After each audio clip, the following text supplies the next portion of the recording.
Sa isang maliit na baryo sa Leyte, nabuo ang isang tradisyong puno ng pagtutulungan, kasipagan at kasiyahan.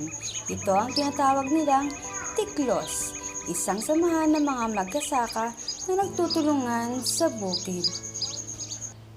Magdoro, ang init ng araw. Ang dami pa po nating aanihin. Huwag kang bibigay, Thomas. Sa atin, walang mahirap kapag sama-sama tayo, tulong-tulong sa pag-aani, pagtatanim at pagtulong sa kapwa. Doro, dala namin ng pagkain. Pahinga muna kayo. Walang tiklos kung walang salo-salo pagkatapos ng trabaho. At syempre, pagkatapos ng salo-salo, magsasayaw tayo ng tiklos. Kaya pala masaya ang mga taga-Leyte. Hindi lang sila masipag, masayahin at nagkakaisa pa. Tama ka, Thomas. Ang tiklos ay hindi lang sayaw. Ito ay buhay at pagkakaisa ng mga Pilipino. Mga kaibigan, tara na! Ipagdiwang natin ang diwa ng pagtutulungan at kasiyahan! Tiklos!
Pagtapos na isang araw ng pagod sa trabaho, nagtitipon ang buong baryo.